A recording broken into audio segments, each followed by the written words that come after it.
నమస్కారం, బతుకమ్మ సమాచారానికి స్వాగతం. సిద్దిపేట జిల్లా దుబ్బాక నియోజకవర్గం మిరుదొడ్డి మండల కేంద్రమైన మిరుదొడ్డి గ్రామంలో శుక్రవారం రోజున బీఆర్ఎస్ పార్టీ సీనియర్ నాయకులు సాన యాదగిరి, ఆర్యవైశ్య సంఘం మండల నాయకులు మంచాల మల్లేశంలు మాట్లాడుతూ మిరుదొడ్డి గ్రామస్తులు ఆర్యవైశ్యులు గరిపల్లి మల్లికార్జున్ మరియు సాన అంజయ్య, సాన లలితను పరామర్శించి డాక్టర్ సూచన మేరకు మందులు వాడుకుంటూ ఆరోగ్యం కాపాడుకోవాలని, అదేవిధంగా వీరికి ఆరోగ్యం తొందరగా కోలుకోవాలని ఆ భగవంతుని కోరుకుంటున్నానని అన్నారు. డాక్టర్ సూచన మేరకు ఏమని చెప్పి అట్లా టైం టు టైం తిను. సరే.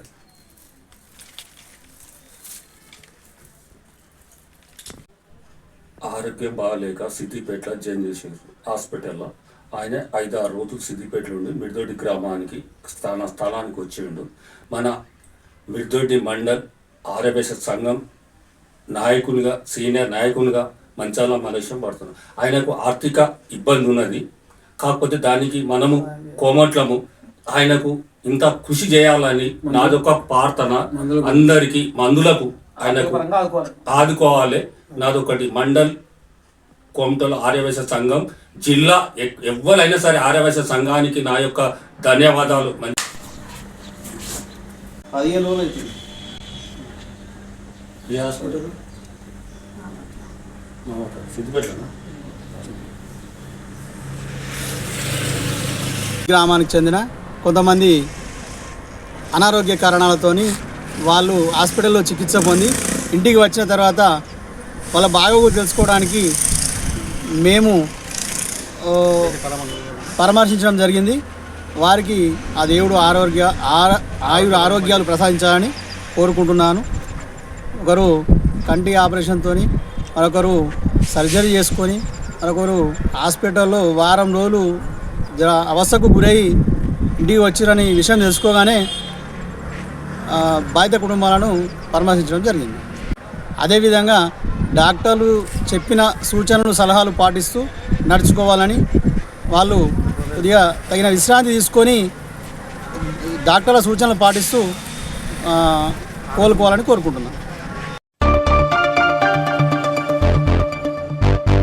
మారుపేర్లు, విజిలెన్స్ పెండింగ్ కేసులను తక్షణమే పరిష్కరించి బాధిత కుటుంబాలకు ఉద్యోగాలు కల్పించాలని డిమాండ్ చేస్తూ సింగరేణి బాధితులు కొత్తగూడెం హెడ్ ఆఫీస్ ఎదుట ఆమరణ నిరాహార దీక్షకు దిగారు.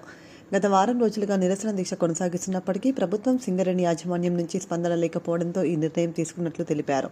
సంఘం అధ్యక్షుడు లక్క శ్రావణ్ గౌడ్ ఆధ్వర్యంలో పలువురు బాధితులు దీక్షలో పాల్గొన్నారు. ఇటు పక్కకు సింగరేణి యాజమాన్యానికి, అటు పక్కకు కాంగ్రెస్ ప్రభుత్వానికి మా యొక్క బాధను ఎన్నిసార్లు విరమించుకున్నా కూడా మా యొక్క మెమరాండంలు చెత్తబుట్టల పాలు మాత్రమే చేశారు. ఈ విషయం పైన మేము ఇప్పటికే ఆల్రెడీ మేము పాదయాత్రను చేశాం.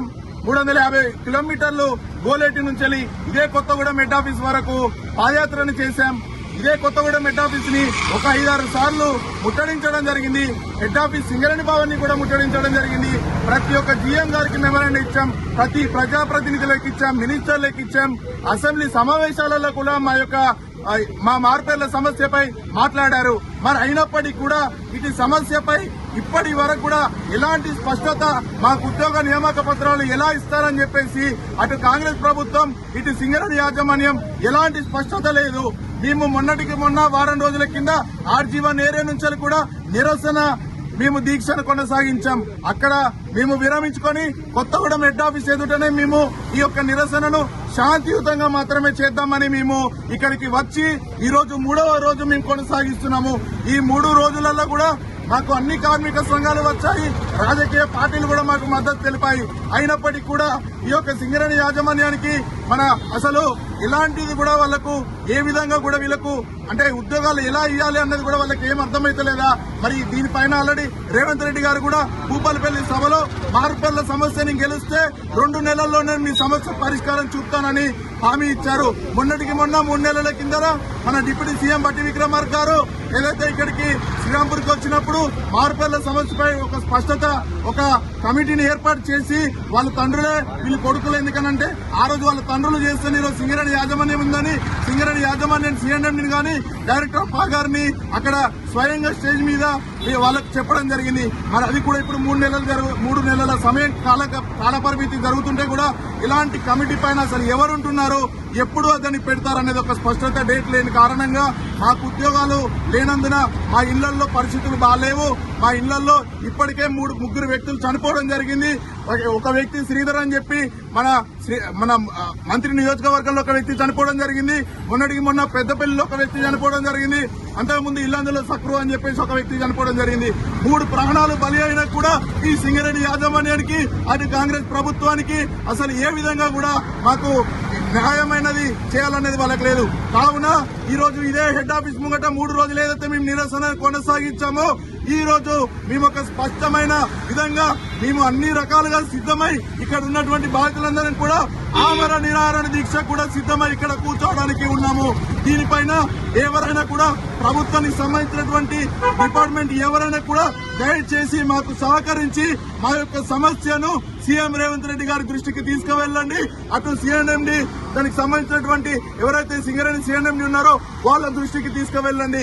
ఈ రోజు మేము ఏదైతే ఈ అమర నిరీక్షణ చేస్తున్నామో దానికి అన్ని కార్మిక సంఘాల మద్దతు తెలపండి, అన్ని రాజకీయ పార్టీల మద్దతు తెలపండి. ఇంకా ఏ పార్టీలైనా కూడా అన్ని రకాలుగా ప్రతిపక్షమైన అధికారంలో ఉన్న వాళ్ళైనా కూడా మాకు న్యాయమైన ఉద్యోగాలు మాకు ఇచ్చేటట్టుగా మీరు మాకు సహకరిస్తూ మా తోడంటూ మా వెన్నంటూ ఉంటారని ఈ క్షణం నుంచే మేము ఆమర నిరాహార దీక్షకు సిద్ధమై ఇక్కడ కూర్చోవడం జరిగింది హెడ్ ఆఫీస్ ముంగట.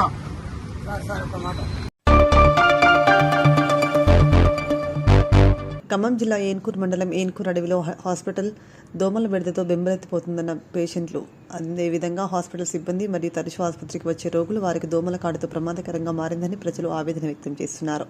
ఉపాధి హామీ పనులంటూ మండలాధికారులు కొన్ని ప్రాంతాల్లో అడవి ప్రాంతాల్లో పనులు నిర్వహిస్తుంటారు. అలాంటి పనుల కంటే ప్రభుత్వ కార్యాలయాలు అదేవిధంగా రైతులకు సంబంధించిన వ్యవసాయ పనులు చేపిస్తే మెరుగ్గా ఉంటుందని రైతులు ఇటు ప్రజలు అభిప్రాయాన్ని వ్యక్తం చేస్తున్నారు.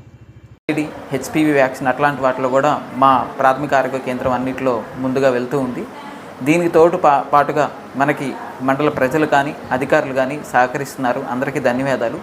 దీంతోపాటు ప్రస్తుతం ఉన్నటువంటి వర్షాల వల్ల కొంచెం పిచ్చి మొక్కలు పెరగడం అట్లాంటిది జరిగింది ఆరోగ్య కేంద్రం పరిసరాల్లో.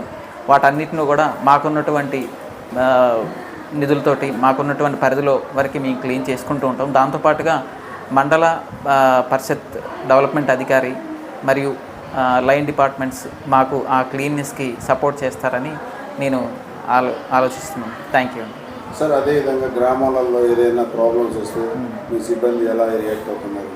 మనకు ఉన్నటువంటి గ్రామ పంచాయతీ మరియు విలేజెస్ తండాస్ అన్నింటిలో కూడా మనకు ఎక్కువగా ఉన్నటువంటి ట్రైబల్ విలేజెస్ ప్రతితో పాటు కొన్ని ఇంకా కొత్త మేడిపల్లి అన్నింటిలో కూడా ప్రతి విలేజ్లో కూడా ఈవెన్ మూలపోచారం అట్లాంటి విలేజెస్లో అన్నింటిలో కూడా ప్రజలకు ఎలాంటి చిన్న విపత్తు ఇంత చిన్న ప్రాబ్లం వచ్చినా మనకున్నటువంటి గ్రామీణ పరిధిలో ఉన్నటువంటి ఆశా వర్కర్లు, ఏఎన్ఎంలు, హెల్త్ అసిస్టెంట్లు, సూపర్వైజర్లు అందరూ కూడా తక్షణమే వారికి స్పందించి మన పిహెచ్సి పరిధిలో ఉన్నటువంటి అన్ని సేవలు వారికి దగ్గరుండి చేస్తున్నారు. దీంతో పాటుగా బాలింతలు, వృద్ధులు మరియు ఎవరైతే దీర్ఘకాలిక వ్యాధులతో బాధపడుతున్నారో వాళ్ళందరికీ కూడా గృహ సందర్శన చేయడం కూడా జరుగుతుంది.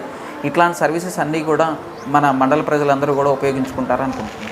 Thank you sir. ఇప్పుడు ఏదైతే ఇక్కడ ఈ వర్షాకాలంలో దోమల బెడద బాగా ఉంది, ఇక్కడికి వచ్చిన కొంతమంది పేషెంట్లు మేము సూది మందులకు వస్తే దోమల కాటు ఎక్కువైంది అంటున్నారు. దీని మీద మీరు ఏ విధంగా స్పందిస్తారు? అంటే మా పరిధిలో అయితే చాలా వరకు మా బిల్డింగ్లో మెష్ డోర్స్ అవన్నీ కూడా ఏర్పాటు చేసుకున్నాం, ప్రీవియస్గానే ఉన్నాయి. ఇప్పుడు జరిగిన కొంచెం వర్ష ప్రభావం వల్ల పిచ్చి మొక్కలు పెరగడం జరిగింది. కామన్గా వాటి వల్ల కొన్ని దోమలు వస్తూ ఉంటాయి. కాకపోతే మా దృష్టిలో అలాంటి దోమలు కుట్టే అట్లాంటిది అయితే మేమేం రిసీవ్ చేసుకోలేదు. కాకపోతే అట్లాంటి చర్యలు జరగకుండా ఇంకా పిచ్చి మొక్కలు అట్లాంటివి తగ్గి దోమలు మొత్తానికి రాకుండా ఉండే విధంగా మా ప్రయత్నాలు స్ప్రేయింగ్ కానీ లేదంటే ఇంకా పీకించడం కానీ పరిసరాలు శుభ్రం చేసుకోవడం కానీ మా వంతుగా చేస్తాం. మండల తహసీల్దార్ని ఆగస్టు 15న జరిగే ప్రోగ్రాం కానీ భవిష్యత్తు లెనిన్ ప్రభావం వల్ల కానీ రైతులకి వాళ్ళు వరి పంటలు అంటే నీటి మనకి వసతులు తక్కువ ఉంటాయి కాబట్టి ఆ తక్కువ నీటికి ఉపయోగపడే పంటల్ని ఆల్రెడీ మేము ఒకసారి రైతు వేదికలో సభ నిర్వహించి అక్కడ అందరికీ చెప్పడం జరిగింది. మళ్ళీ రైతులకు అందరికీ మళ్ళీ ఒకసారి తెలియజేయదలుచుకున్నాం. దయచేసి నీరు తక్కువ ఉంటుంది కాబట్టి లెనిన్ ప్రభావం వల్ల ఈసారి వర్షాలు తక్కువ ఉంటుంది కాబట్టి దానికి సంబంధించిన పంటలు రైతులందరూ వేసుకోవాలి. అలాగే ఇప్పుడు మనకు వచ్చే నీరు ఓన్లీ తాగడానికి మాత్రం ఇబ్బంది ఉండదు. సాగునీటికే కొంత ఇబ్బంది ఉంటుంది కాబట్టి ఆ నీటికి సంబంధించిన పంటలు మాత్రమే వేసుకోవాలని చెప్తున్నాం. రైతులకు కావాల్సిన ఎరువులు కానీ అవి కానీ అగ్రికల్చర్ ద్వారా ఇస్తారు. అలానే ఈ వర్షాకాలంలో అప్పుడప్పుడు వర్షాలు పడే అవకాశం ఉంది కాబట్టి మీ ఇంకుడు గుంటలు ఒకటి ఏర్పాటు చేసుకోవాలి. చేసుకుంటే ఆ గ్రౌండ్ వాటర్ మనకు పెరిగి మన తాగునీటికి ఇబ్బంది ఉండదు. ప్రతి వాళ్ళు ఇంకుడు గుంటలు అనేది ఏర్పాటు చేసుకోండి. అలాగే పాత కూలర్స్ మీరు వాడుంటారు ఎండాకాలం, వాటిల్లో కానీ కొబ్బరి చిప్ప కొన్ని బొండలలో వాటర్ ఉంటుంది, వాటి వల్ల కానీ మీ రోళ్ళు అవి వాడుతుంటారు జనాలు, వాటిలో ఉన్న నీళ్లు కానీ మొత్తం నీళ్లు మాత్రం ఉంచకుండా చేయండి. దానివల్ల దాంట్లో ఏంటంటే నీళ్ళు నిల్వ ఉన్న దాంట్లో లార్వా పెరిగి సీజనల్ డిసీజెస్ వస్తాయి. అవి రాకుండా చేసుకోవాలంటే మీరు నిల్వ ఉన్న నీళ్ళు ఎక్కడ నిల్వ ఉంచవద్దు దయచేసి. కాబట్టి ఇది అందరూ గమనించి సహకరించి మీరు ఆరోగ్యంగా ఉండండి. మీరు మంచి. అందరికీ నమస్కారం. నా పేరు భాగ్యశ్రీ అండి. నేను ఏన్కూర్ ఎంపీడీఓగా ఛార్జ్ తీసుకున్నానండి 2025 అక్టోబర్ నుంచి. మొదటిగా అందరికీ 80వ ఇండిపెండెన్స్ డే శుభాకాంక్షలు అండి. Independence day is not only మనము బ్రిటిషర్స్ నుంచి ఫ్రీడమ్ పొందడం కాదు, మనలో ఉన్నటువంటి వేరియస్ సామాజిక అంశాల నుంచి, సోషల్ ఈవిల్స్ నుంచి కూడా మనకి ఫ్రీడమ్ రావాలి. మనం ఇండిపెండెన్స్ తెచ్చుకుందే మనల్ని మనం డెవలప్ చేసుకోవడానికి. As a part of that being a development officer మనల్ని మనం ఎలా ఇంప్రూవ్ చేసుకోవాలి లైవ్లీహుడ్ పరంగా. సో ఫస్ట్ మనకి సామాజిక దృక్పథంతో ప్రతి ఒక్కరూ నడవాలండి. గ్రామ పంచాయతీ పరంగా మనకి శానిటేషన్ ఎన్ని చేసినప్పటికీ మనల్ని మనం ఇండివిజువల్గా మన వైపు నుంచి కూడా సోషల్ యాటిట్యూడ్ తోటి ముందుకు పోవాలి. అంటే సామాజిక దృక్పథం అంటారండి దాన్ని. ఇప్పుడు మనం వాళ్ళు వచ్చి క్లీన్ చేయాలనుకున్న దానికన్నా మన ఇల్లు మనం శుభ్రం చేసుకోవాలి అనేటటువంటి సోషల్ సెన్స్ తోటి మనం ముందుకు వెళ్తే అందరం కలిసి ముందుకు వెళ్ళాలి అనేది మా అభిప్రాయం అండి. ఎస్పెషల్లీ శానిటేషన్ పరంగా ఎంత రోడ్లు ఊడ్చి చెత్తలు ఎత్తినప్పటికీ మళ్ళీ ఇమ్మీడియట్గా మీరు ఎమ్మటే చెత్త వేస్తే క్లీన్ చేయనట్టుగానే ఉంటుంది. నిజానికి ఆ మనిషి చేసే కష్టము వేస్ట్ అయిపోతుంది దానివల్ల. ఎస్పెషల్లీ ఇంకొక శానిటేషన్ పరంగా మా దృష్టికి వచ్చింది పిహెచ్సిలో గడ్డి ముక్కలు పెరిగిపోవడం అనేది. మనకి చాలా ఫినాన్షియల్ కన్స్ట్రెయింట్స్ ఉన్నాయండి. ఎందుకంటే 25 జీపీల్లో కేవలం 4 జీపీలకి ఎలక్షన్ జరగకపోవడం వల్ల, ఫండ్ అనేది రాకపోవడం వల్ల కొద్దిగా ఫినాన్షియల్ కన్స్ట్రెయింట్ ఉన్నప్పటికీ కూడా ఆ జీపీలు వారికి ఉన్న ఫండ్లో అన్ని పనులు కూడా సమకూరుస్తున్నారండి. ఎస్పెషల్లీ ఏన్కూరు 5000+ జనాభా ఉంది, మేజర్ గ్రామ పంచాయతీ అవ్వడం వల్ల పనులు కొద్దిగా చిన్నగా సాగుతున్నప్పటికీ అవి వేగవంతం చేసే ప్రయత్నం చేస్తున్నాము. ఎస్పెషల్లీ పిహెచ్సి నుంచి మాకు వచ్చిన కంప్లైంట్ మా నోటీస్లో ఉండండి. గడ్డి ముందు కొట్టించి ఎక్కడైతే వాటర్ స్టాగ్నెంట్ ఉన్నాయో అక్కడ మొత్తం కూడా బ్లీచింగ్ చల్లించే ప్రయత్నం చేస్తాము. ఇంకొకటి ముఖ్యంగా ప్రజల్లోకి తీసుకెళ్లాల్సింది ఏంటంటే ఉపాధి హామీ ఇప్పుడు వీబీజీ రామ్జీగా రూపాంతరం చెందిందండి. ఇక నుంచి మనము 4 థీమ్స్తో పని నడుస్తుందండి. Water security, rural core infrastructure develop చేయడము, ఇంకా ఎక్స్ట్రీమ్ వెదర్ కండిషన్స్కి అనుగుణంగా మనల్ని మనం ఎలా ప్రిపేర్డ్నెస్ చేసుకుంటాము, ఇంకొకటి లైవ్లీహుడ్ రిలేటెడ్ ఇన్ఫ్రాస్ట్రక్చర్. ఎస్పెషల్లీ దీనికి మన తెలంగాణ ప్రభుత్వం జలసిరి అనే ప్రోగ్రాం తీసుకొచ్చిందండి. మనకి ఎల్నినో ప్రభావం ఉండడం వల్ల వర్షాభావం తగ్గింది కాబట్టి ఎంత నీటిని మనము ఒడిసిపడితే మనకే అంత మంచిదండి. చాలా వరకు మనము గ్రామ సభలు పెట్టి అందరినీ ఎడ్యుకేట్ చేయడం, అవేర్నెస్ కల్పించడం జరుగుతుంది. ఇంకా చాలా చోట్ల వరి అండ్ ఎక్కడైతే వాటర్ ఎక్కువ కన్జ్యూమ్ చేసుకునే పంటలు వేయడం జరుగుతుంది. వాటిని అన్నింటినీ కూడా డిస్కరేజ్ చేసే ప్రయత్నం చేస్తున్నాము. ఇంకొకటి water resilient and climate resilient క్రాప్ని ఆఫ్ చేసుకోవడం వల్ల మనకి దిగుబడి పెరుగుతుంది, డబ్బు ఉంటుంది, నష్టపోరు అనే ఉద్దేశంతో ఈవెన్ మన అడిషనల్ కలెక్టర్ లోకల్ బాడీస్ కూడా ఏన్కూర్ మండలానికి వచ్చి మేడం తన యొక్క వాల్యుబుల్ ఇన్పుట్స్ అనేది ఇవ్వడం జరిగింది. ప్రతి ఒక్కళ్ళు కూడా ఈ వాటర్ యొక్క స్కేర్సిటీ ఉంది కాబట్టి దీనికి అనుగుణంగా మనం ఇంట్లోనే ఇంకుడు గుంతలు ఖచ్చితంగా నిర్మించుకోవాలి. నిర్మించుకుని ఉన్నటువంటి ఇంకుడు గుంతల్ని మీరు కొంచెం బాగు చేసుకొని చెత్తని క్లీన్ చేసుకోవడం వల్ల నీరు సక్రమంగా ఇంకుతాయండి. ఇంకోటి కమ్యూనిటీ సోక్ పిట్స్ కడుతున్నాము. ఎక్కడైతే నీరు రోడ్ల వెంబట అక్కడ స్టాగ్నెంట్ అవుతాయో వాటన్నిటినీ కూడా నీటిని ఇంకింపజేసే ప్రయత్నం చేస్తున్నారు. డ్రైన్ అండ్ సోక్ పిట్స్ కట్టడం వల్ల మనకి ఏదైతే మురుగునీరు మనకి వాటర్ బాడీస్లో కలవకుండా ప్రాపర్గా వాటిని మనం ఇంకింపజేసే ప్రయత్నం చేస్తున్నాము. ఇంకా ఉపాధి హామీ పనుల్లో ఫామ్ పాండ్స్ అనేది కూడా తీసుకొచ్చారండి. ఇది చాలా గొప్ప ఇనిషియేటివ్ అని చెప్పుకోవాలి. ఎందుకంటే ఈ ఫామ్ పాండ్స్ చేయడం వల్ల రైతు ఏదైతే భూమిలో కన్స్ట్రక్ట్ చేసుకుంటారో 10/1 12/12 అనేది మెజర్మెంట్ అనేది ఆ మెజర్మెంట్లో చేసుకోవడం వల్ల రైతు అందులో చేపల్ని పెంచుకోవచ్చు. ఇంకొకటి మనకి ఏదైతే పశువులు ఉంటాయో పశువులను ఆ పక్కన పెంచుకోవడం వల్ల వాటర్ ఇబ్బంది లేకుండా ఉంటుంది. ఇంకా ఫాడర్ పెంచుకోవచ్చు. ఇంకొకటి హార్టికల్చర్ వాళ్ళతో కలిసి ఏమైనా మిగిలిన కొద్ది ల్యాండ్లో మనం కూరగాయల మొక్కలు వాటిని ప్లాన్ చేసుకునే ప్రయత్నం కూడా చేస్తున్నారండి. ప్రతి ఒక్కరిని మేమైతే అవేర్నెస్ కల్పిస్తున్నాము. ఇంకా వాలంటరీగా ముందుకు వచ్చి రైతే యాక్టివ్గా పార్టిసిపేట్ చేస్తే ఇటువంటివన్నిటినీ కూడా మనం బెటర్గా యూటిలైజ్ చేసుకోవచ్చు. ఎస్పెషల్లీ ఉపాధి హామీలో ప్రజెంట్ ఉన్న పనులన్నీ ఇవే అండి. ఇన్ఫ్రాస్ట్రక్చర్ డెవలప్ చేసుకోవడమే మేజర్ కన్సర్న్. దేశభక్తి స్ఫూర్తిని చాటుతూ గోదావరికంలో హర్ఘర్ తిరంగా ర్యాలీ ఘనంగా నిర్వహించారు. లక్ష్మీనగర్ మండల అధ్యక్షురాలు ఊరగొండ అపర్ణ ఆధ్వర్యంలో జరిగిన ర్యాలీలో బీజేపీ ఓబీసీ మోర్చా రాష్ట్ర ఉపాధ్యక్షురాలు కందుల సంధ్యారాణి ముఖ్య అతిథిగా పాల్గొన్నారు. సుమారు 500 మీటర్ల భారీ జాతీయ పతాకంతో నిర్వహించిన ర్యాలీలో విద్యార్థులు పెద్ద సంఖ్యలో పాల్గొన్నారు. జాతీయ జెండాలు చేతబట్టి దేశభక్తి నినాదాలతో పురవీధుల్లో ర్యాలీ నిర్వహించారు.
కార్యక్రమానికి సహకరించి ఈ కార్యక్రమాన్ని విజయవంతం చేసినటువంటి స్కూల్ యాజమాన్యాలు ఏవైతే ఉన్నాయో శ్రీరామ స్కూల్ జ్యోతి గారు, అలాగే కృష్ణవేణి టాలెంట్, అలాగే శ్రీ చైతన్య, కాకతీయ, గాంధీ, ట్రినిటీ కాలేజీలకు సంబంధించి విద్యా సంస్థల యాజమాన్యం అందరికీ కూడా హృదయపూర్వకంగా మేము ధన్యవాదాలు తెలియజేస్తూ ఈ కార్యక్రమాన్ని ముందుండి కార్యక్రమ నిర్వహణకు సహకరించినటువంటి మా నాయకులందరూ, గౌరవ మండల అధ్యక్షులు అపర్ణ గారు, సుభాష్ గారు, గుండెపోయిన భూమన్న గారు, అలాగే నాయకులు గౌరవ ముస్కుల భాస్కర్ రెడ్డి గారు, సుల్వ లక్ష్మీనరసయ్య గారు, లక్ష్మీ అక్క, తిరుమల ఇంకా వెంకటరమణ గారు, పేదం వెంకటరమణ గారు, మహేందర్ గారు, శ్యామన్న,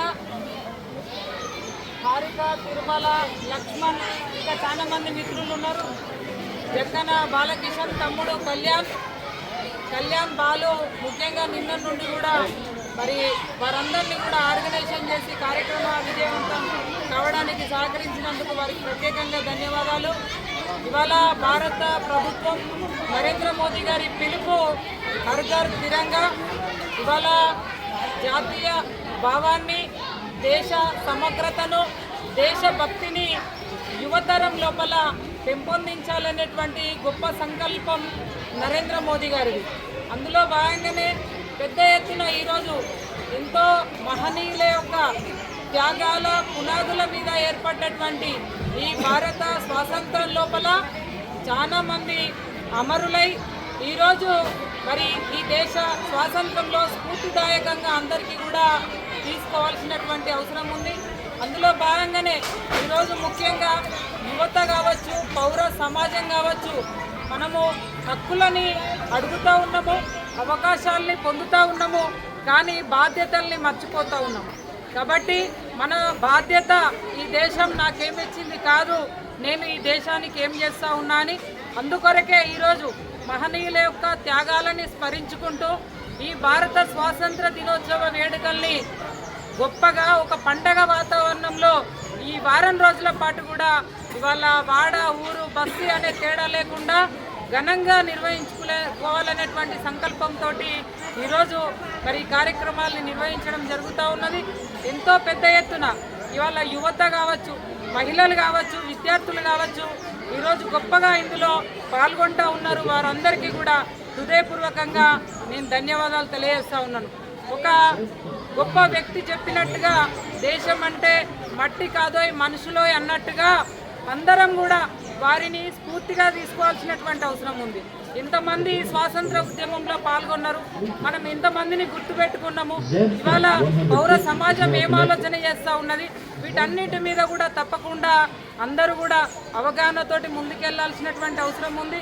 ఒకప్పుడు దేశం ఏ రకంగా ఉన్నది, ఈరోజు ఏ రకంగా అభివృద్ధిలో ముందుకెళ్తూ ఉన్నది, అందరూ కూడా ఆలోచన చేస్తూ ఇవాళ దేశం కోసం అహర్నిశలు కృషి చేసినటువంటి ప్రతి ఒక్కరిని కూడా ప్రతిక్షణం స్మరించుకోవాల్సినటువంటి అవసరం ఉంది.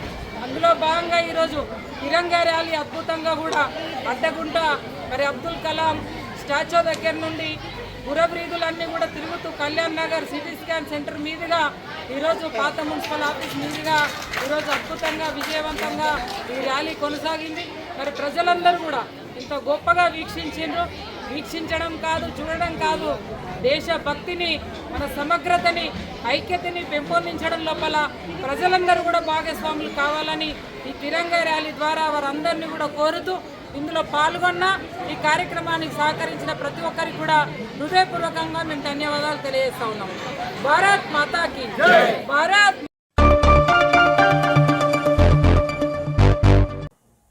ఇంతటితో వార్తలు సమాప్తం. నమస్కారం.